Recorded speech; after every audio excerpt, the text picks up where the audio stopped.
guys, I'm Ray Bella, and this is Words for Granted, a podcast that looks at how words change over time. If you value this show as a free educational resource and you'd like to show your support, you can do so via Patreon. If you donate as little as $1 a month, that's less than what you'd pay for a bad cup of coffee, you'll gain access to members-only episodes and other prizes. The latest Patreon episode explores why the days of the week in Portuguese are different from the days of the week in all of the other Romance languages.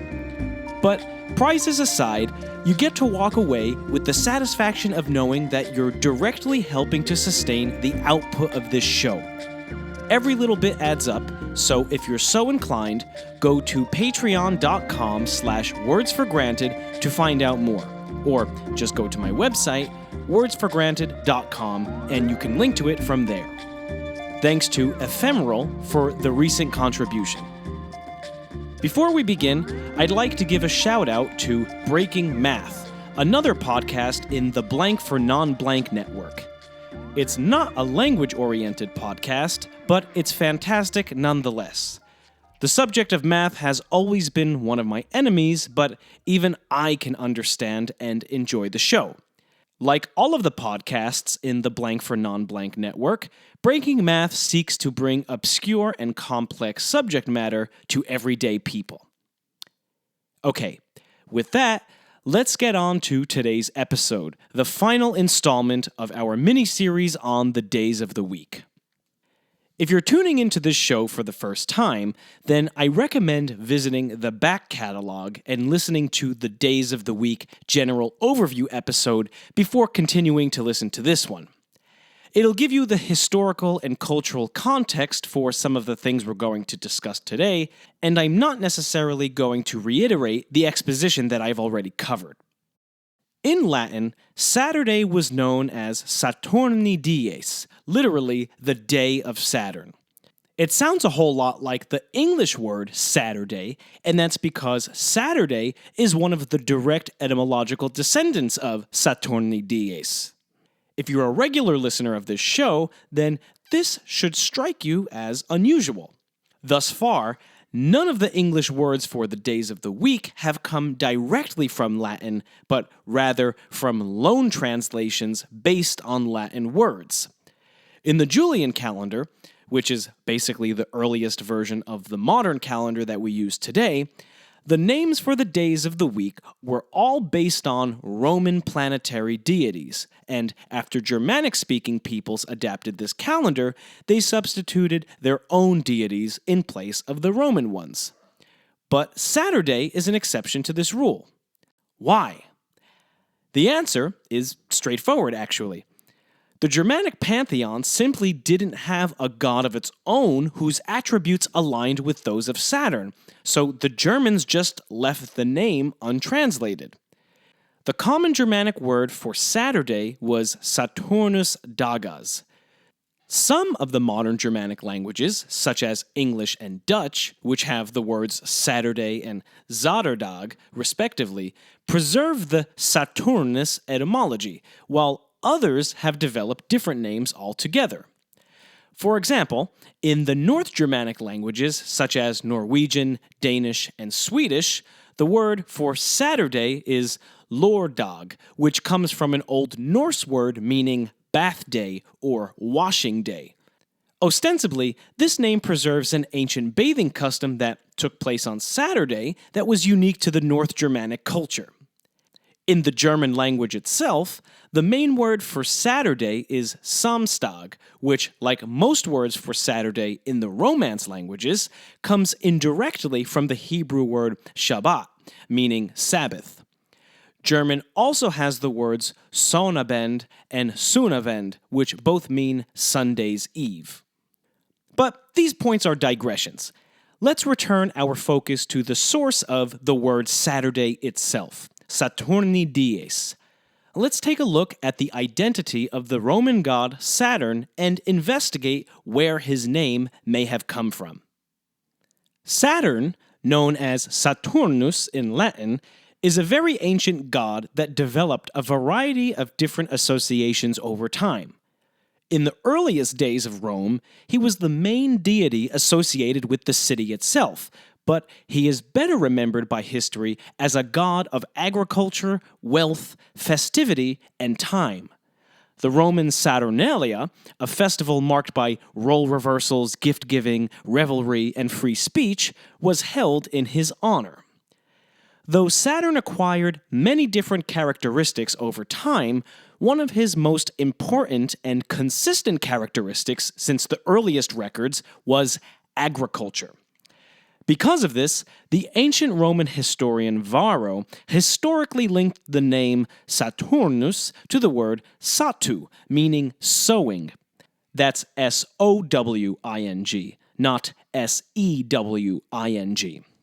However, modern linguists find this connection improbable because, 1, the a in satu is short and the a in Saturnus is long, and 2, the variant pronunciation Saiturnus is also attested, suggesting derivation from a different unknown root. In Latin, long vowels were literally long and short vowels were literally short.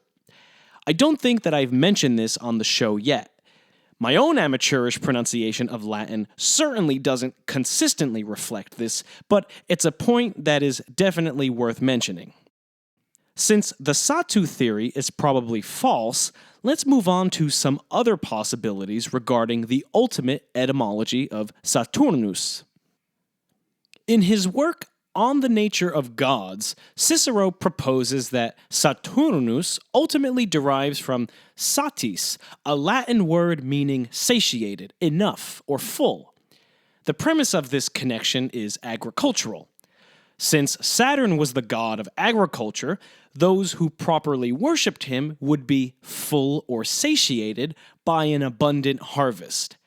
If this etymology is correct, then Saturday is cognate with the word satiated, which ultimately comes from this same root word satis as well.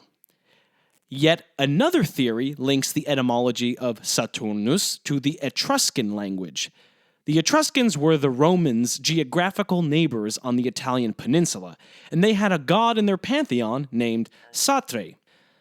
Some scholars have made an etymological connection between Saturnus and Satre, which, if true, would make Saturn a non-Indo-European word, since the Etruscans spoke a non-Indo-European language. I certainly don't have the final answer here, so I'm going to leave it up to you to decide which of the available theories you find most convincing. When Saturni dies was adopted by Germanic peoples, it was Germanicized as Saturnus dagas. When Saturnus dagas passed into Old English, it developed two forms, Saturnusdag and Satterstag. Satterstag, which lacks an N consonant, is the one that passed into Middle English and eventually Modern English as Saturday.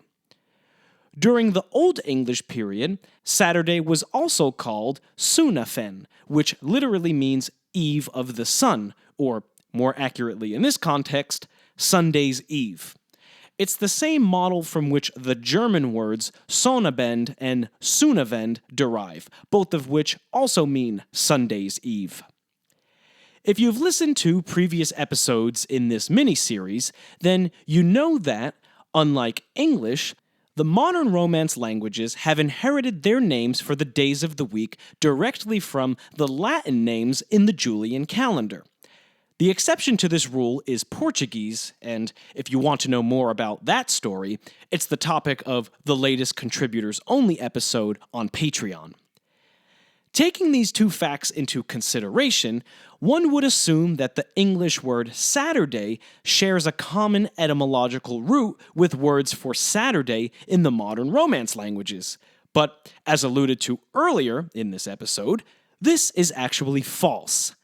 The words for Saturday in Italian, French, and Spanish are sabato, samedi, and sabado, respectively. Of course, there are many other Romance languages, but for the sake of concision, let's stick with the big three. None of these words derive from dies Saturni, but from dies sabbati. Sabbati is the possessive form of the word sabbatum, which is the Latin version of the modern English word Sabbath. In both Christianity and Judaism, the Sabbath refers to a day of religious observance and abstinence from work taken every seventh day. Since Christianity is not a native Roman religion, it's no surprise that Sabbath is not a native Latin word. Sabbath ultimately derives from the Hebrew word Shabbat, and the Sabbath itself was first practiced by Old Testament Jews. However, the word Shabbat did not enter Latin directly from Hebrew, but from Greek. So, why did the original Latin word for Saturday change by the time Latin splintered off into the Romance languages? The answer is the Christianization of Rome. The original Latin word for Sunday also changed after the Christianization of Rome, but we'll return to this topic in just a few minutes. The emergence of dies sabbati as the main word for Saturday is actually well documented. During the early Middle Ages, Christian scribes began recording dates using not only the pagan names for the days of the week, but also special ecclesiastical names. These special ecclesiastical names were used during annual religious holidays or festivals, so if a particular date fell on one of these days, a scribe who was keeping records had two different nomenclatures available to him, that of the Julian calendar and that of the church. The words dies sabbati and sabbatum both come from the church. Because the sabbatum, which occurred every seventh day, was a particularly holy day in the Christian faith, its original pagan name was deemed inappropriate, and dies Saturni eventually fell out of usage among scribes altogether. The words sabbatum and dies sabbati eventually filtered down from ecclesiastical Latin to the vulgar dialects of the common people, thus becoming the standard root of the word for Saturday in almost all of the Romance languages. Today, Christians actually celebrate the Sabbath on Sunday, not Saturday. Obviously, this is contrary to the etymologies of sabbatum-derived words for Saturday in the modern Romance languages. Did the scribes get it wrong? Well, of course not. Like I mentioned earlier, the Sabbath is originally a Jewish practice, and Jews of both the past and the present celebrate the Sabbath on Saturday. Originally, Christians celebrated the Sabbath on Saturday too, but by the early Middle Ages, the Church unanimously changed the day from Saturday to Sunday. All right, now let's take a look at Sunday, the final day in our Days of the Week mini-series. Unlike the other days of the week, the etymology and literal meaning of Sunday don't require much digging to understand. Sunday is a compound word combining sun and day. It's the day of the sun. Simple. But because we no longer live in a pagan world that venerates the sun as a deity, we probably don't intuitively realize that the name Sunday once had religious significance. So let's take a look at where the idea of sun day comes from. In Latin, Sunday was called dies solis, literally the day of Sol. Sol was the name of the Roman god of the sun. It was also the common noun for the sun itself. Sol is the root of the modern English word solar, which of course is an adjective used to describe things related to the sun. When the Julian calendar was adapted by Germanic peoples, they identified Sol with Suna, their native sun goddess, and dies solis was translated into Germanic as Sunonis dagas. Sunonis dagas passed into Old English as Sunadag, which then passed into modern English as Sunday. And that's the whole story. At face value, there's not a whole lot going on here, but I want to dig a little deeper into Germanic mythology. The goddess Suna had another name, particularly in the North Germanic languages. That name was Sol, which, of course, is identical to the name of the Roman god of the sun. Could this be a coincidence? Of course not. While North Germanic cultures did not borrow the name Sol from the Romans, the Germanic word Sol is, in fact, ultimately cognate with the Latin word sol if we trace their roots back all the way to the Proto-Indo-European language. A little surprisingly, Suna, the variant name of this Germanic goddess Sol, and the root of the modern English word sun, also shares this same etymology. So, what is this Proto-Indo-European root word, and why do the words sol and Suna, which independently produce the words solar and sun, sound so different? Well, before I answer these questions, I quickly would like to remind listeners what Proto-Indo-European means. Proto-Indo-European is the prehistoric mother tongue from which all the modern Indo-European languages derive. English and Latin are both Indo-European languages, which means that if we were to trace their origins far enough back in time, we would arrive at a common ancestral tongue. Anyway, the shared Proto-Indo-European root word of sol, both the Germanic and Latin versions of the word, and Suna, is believed to be sohul, a word that meant sun. I say believed to be because Proto-Indo-European was spoken before the invention of writing, so all of what we know of the language is based on linguistic reconstruction. Immediately, you'll notice that sohul sounds much more like sol, both the Latin and Germanic versions, than it sounds like Suna. This is because Suna derives from sahuen, the oblique form of the word sohul. In grammar, the oblique case is the form taken by a noun when it appears as the object of a verb or a preposition.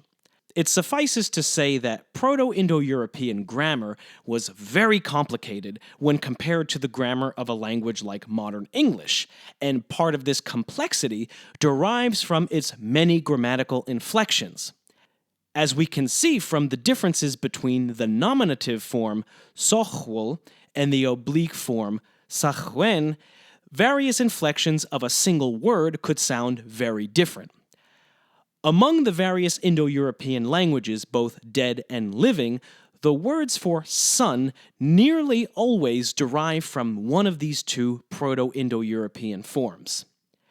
I should also note that no one really knows the way that this language was pronounced, so whenever you hear me or anyone else pronounce a Proto-Indo-European root word, we're really taking educated guesses.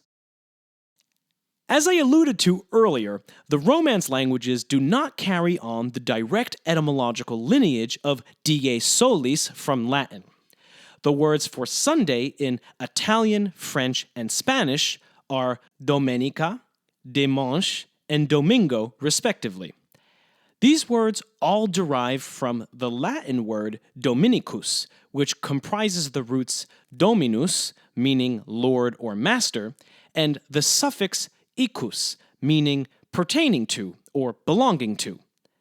In its application to Sunday, Dominicus and its Romance derivatives could be interpreted as Day of the Lord, or the Lord's Day. Like Sabbatum, Dominicus comes from ecclesiastical Latin, and the adaptation process previously described for the former applies to the latter. If you've followed this entire mini-series from the beginning, then you've listened to me weave together stories of mythological figures, phonetic shifts, religious history, calendar history, and more. I don't want to speak on your behalf, but for me, it's been an eye-opening journey. I've learned a lot, and I hope you've loved learning about this stuff as much as I've loved putting it together. Speaking of love, if you love Words for Granted, don't forget to leave a positive review on iTunes. It may take a minute or two of your time, but it is the #1 way to get more people on board with the show. You can find me on Twitter at @WordsForGranted, and I'm on Facebook as Words for Granted. If you have any questions, comments, and concerns, email me directly at wordsforgranted@gmail.com. All right. Next time, we'll be moving on to some new material, and I can't wait. I'll see you next time here at Words for Granted.